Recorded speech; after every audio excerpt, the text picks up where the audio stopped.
Hello, welcome back. Steve's Retirement Corner. Things I do to prevent boredom in retirement. Hey man, boredom is a big concern for a lot of people going into retirement.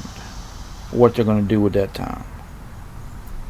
It makes sense because your health and your finances are two of the biggest concerns for people going into retirement. I consider boredom part of your mental health part. Because it's a big deal. If you're too bored for too long, it can make you miserable, and you could possibly slip into depression, and that's a bad way to go through retirement. And I understand. Hey man, after decades of daggone work controlling how you do your rest of your life because of the time constraints, the thought of being in total control of your time every second of every day can be daunting. But there's no need in it, really. There's too many resources out there nowadays that can help you figure that stuff out. It's not our grandpa's and grandma's vacation or retirement anymore. It's come a long ways in the past 50, 60, 70 years. Depending on where you at, you probably got a senior center. Your local government office, town or city or county, usually has a senior services department. Your church can be a big help to you. The one down the road here, that Mama goes to is they usually have a dinner for seniors once a week, and maybe they'll take a bus trip to another church for a prayer meeting or something. Community colleges around here have daggone free classes for seniors to take. That can be a big help. There's just so much help out there now to help you figure that stuff out. I'm just a young buck. I'm barely retired myself. I don't have no problem with boredom in retirement. I think I've got a lot of advantages most people don't have that have helped me. And I thought about this a lot last year. I put a lot of thought into it. Because all you ever hear is you got to retire to something. I retired to absolutely nothing. Squat. I don't have hobbies. Just no passion that I want to follow in retirement. There isn't. All I want is a relaxing retirement where I do what I want when I want. I want my time to be mine. That was it. I retired from the hassle and bustle of daggone jobs, what I did. All the BS that goes with it.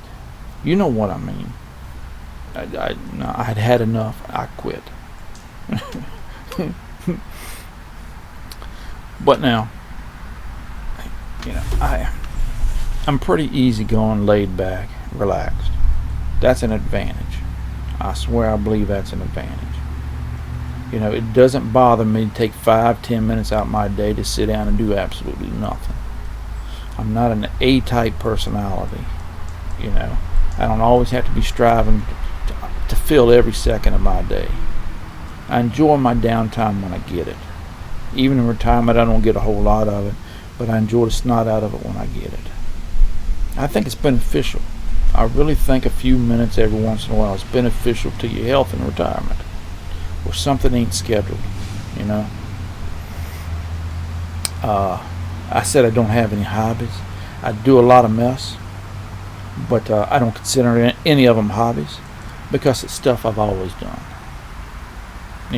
It's just part of life to me. Fishing, gardening, little squirrel hunting, going to the football game on Friday night, documentaries, learning about history, going to a car show once in a while. I love them old cars. Love them to death. Love to have one, but I ain't willing to put in the money or the work it takes to get one. I've known a couple of boys that had some nice ones, though. I really have. But I'm not into it that much. I just don't consider any of them hobbies. I just don't. I'm interested in everything under the sun. I have a very active mind. Everything from apples to zebras, Doc. I could study, but I could spend a couple of months studying on one or the other one. It just doesn't take much to occupy me. I'm not a very much of a go-getter. I'm pretty low-key and slow-going. So a job that would take me an hour to do while I was working, now that I'm retired and I've even kicked it back another notch, it could take me all day and enjoy the snot out of it. Not even realize it took me all day. The baby would come out there and holler at me, "Steve, where you at?" I'd be over here behind the shed somewhere, inside the shed or over in this shed or whatever, just tinkering with something. I enjoy that stuff. I can get lost and lose my track of time in a heartbeat on stuff like that. So I consider them advantages that I had. Another one was that I was not an A-type personality at work. I wasn't always striving for the next pay grade or the next title, or I didn't have all the pressures of middle management or upper management, of production quotas and safety goals and all that stuff. I didn't have any of that. So I wasn't keyed up all the time, where I got to do this, I got to do that. I was a production operator. I had a set job to do that I had to do every day. I went in there and did the best job I could at it, and tried to do it as safe as I could. That was it. So I never had a career. I had a job that I left. I quit a job. I didn't leave a career or a position. So I didn't have to worry about getting rid of that title. That helped me not be so bored. Not so much getting rid of the title, it's getting rid of the go that them people seem to have. Them guys are under a lot of pressure, and they got to keep going like that. It wasn't so bad for us being flunkies. It just wasn't. But give yourself some patience. It's going to be all right. You're just going to have to put in the time and effort and work to discover yourself. You get to understand your new life in retirement. Make this first year a daggone year of discovery where you're learning all that stuff. You got to keep that learning part. That's the way. That was, and another thing too is those things helped me. And then I always make a list. Sunday night I make a list of stuff I might want to get to this week. That way, if I have any downtime, hey man, I got a list to go off of. That helps prevent the boredom. Knocking my day down into 4-hour blocks is a big help. Hey man, it's hard to fill 8, 10, 12 hours in one shot. But if I cut it down in 3, 4-hour blocks, hey man, I can fill 4 hours in a heartbeat. So, I used to get up between 5 and 6. So, not 99% of the time.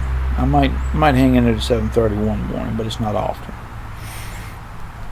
So from 6 to 10 is my first 4-hour block. That's my time. I always heard that the first hour of work should be money you save. That's you however many hours you're working is for the company or for the government. The other however many hours is for bills you pay. That first hour every day should be going in your bank. But the first 4 hours is for me. It's when I do my exercise. It's when I do some of my studying. It's when I do the coffee with the baby. That's my block. It's okay to be a little bit selfish in retirement. You worked all them years, you earn a little bit of time for yourself. Them second 4 hours from 10 to 2 is when I do my work. If there's anything that needs to get done. And them last 4 hours is when I'm putting stuff away from working or getting ready to go help the baby or helping her out in the house, getting ready for dinner, stuff like that. And then after 6 o'clock, it's getting ready for bedtime. It's relaxing time. That's the way I structure it, Monday through Friday. that helps me alleviate the boredom also. So I don't know if this helps anybody, but I know it's going to take a lot of work on your part to do it. It just is a lot of work, some time and patience, and eventually you'll get the hang of it, and you'll be a better person for it, I believe. I don't know. Hey man, it's about the 5th time I tried this. Started out at 20 minutes, went to 15, went to 13. I was able to get it down to about 10 minutes. I did good. Hey y'all enjoy your week as best you can. It's gonna be a beautiful week down here. Y'all take care, and we'll talk to y'all later.